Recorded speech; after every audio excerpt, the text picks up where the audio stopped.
नमस्कार दोस्तों, मेरा नाम शुभम है और आज हम सीखेंगे एक बहुत ही पावरफुल फीचर CSS फंक्शंस। ये फंक्शंस आपको डायनेमिक वैल्यूज़ बना के देते हैं बिना किसी जावास्क्रिप्ट लिखे।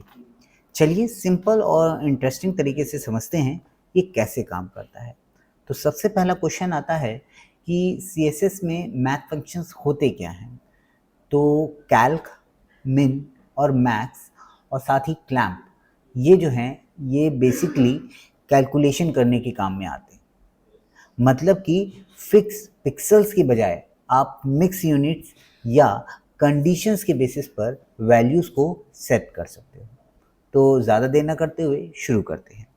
तो सबसे पहले मैं अपने VS कोड पे आ जाता हूँ और एक मैंने बॉक्स लिया है जिसके अंदर मैंने कैल्क की यूज़ किया है। तो ठीक है, मैं आपको दिखाता हूँ कुछ इस प्रकार।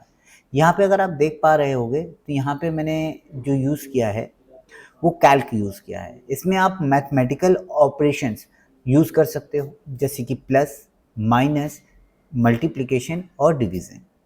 यहाँ बॉक्स की विड्थ आपकी 100% है, लेकिन उसके अंदर -50 px दे रखा है। यानी मतलब अगर इसका निकालें तो रिस्पॉन्सिव डिज़ाइन में बहुत हेल्पफुल करने वाला है। साथ ही साथ जो हमारा ये 100% -60 px या 50 px अगर हम यूज़ कर रहे हैं तो ये आपका क्या रहेगा कि जब आप होता है इसकी 100% विड्थ है, आपको मैं दिखाता हूँ पहले। 100% विड्थ में से ये माइनस हो रहा है। आपको यहाँ पे अगर आप देखोगे तो 100% -60 px, तो यानी कि ये अगर मैं हटा देता हूँ तो ये देखिए, ठीक। तो ये 100% था, लेकिन अब इसमें से क्या हो रहा है 60 px माइनस हो रहा है। साथ ही साथ ये हमेशा क्या करेगा 100% का 60 px माइनस होता ही वो आपको दिखाई देगा। तो ये काम करता है। फिर आता है हमारा मिन, तो उसको लगाते हैं, देखते हैं कैसे काम करता है। ठीक है, तो अब यहाँ पे मैं आ जाता हूँ। ठीक, तो यहाँ पे हमारा जो यूज़ हो रहा है वो मिन है। ये हमेशा छोटी वैल्यू को चूज़ करता है।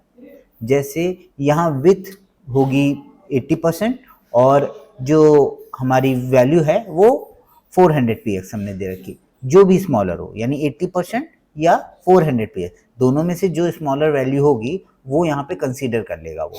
तो अभी 80% से 400 px ज़्यादा छोटा दिख रहा है, तो यहाँ पे 400, यहाँ से यहाँ तक की जो वैल्यू होगी वो 400 रहेगी। ठीक है, तो मिन का यूज़ जो अगर बात करी जाए तो ये रिस्पॉन्सिव एलिमेंट जो कभी ज़्यादा बड़ा ना हो उसके लिए हम लोग यूज़ कर सकते हैं। ठीक है, तो ये चीज़ आपको देखने को मिल जाती है। फिर आता है मैक्स। ठीक है, तो मैक्स को लगा के देखते हैं।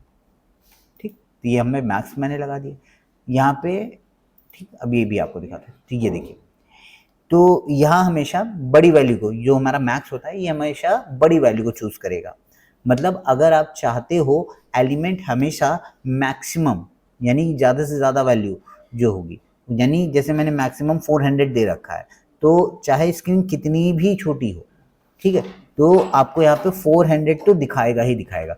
आपको मैं इसको इस तरीके से समझाता हूँ। जैसे मैंने रिस्पॉन्सिव जब किया तो आप जैसे देखोगे तो ये देखिए 400 पे आकर रुक गई। 80% जो है वो विड्थ तो ले ही रहा है, लेकिन अगर छोटी रिस्पॉन्सिव आएगी तो कम से कम मिनिमम में ये हमारी 400 तो लेगा ही लेगा। ठीक, मिनिमम साइज को इन्फोर्स करने का काम करेगा ये हमारा मैक्स। ठीक, फिर आती है हमारे पास कैल्क। तो कैल्क कैसे काम करता है चलिए वो भी आपको दिखाते हैं। ठीक, तो ये कैल्क है। कैल्क के लिए हम लोगों ने कैसे यूज़ किया है आपको दिखाते हैं एक बार। ठीक, तो ये जो कैल्क होता है ये 3 वैल्यूज़ लेता है, यानी मिन, प्रिफर्ड और फिर मैक्स।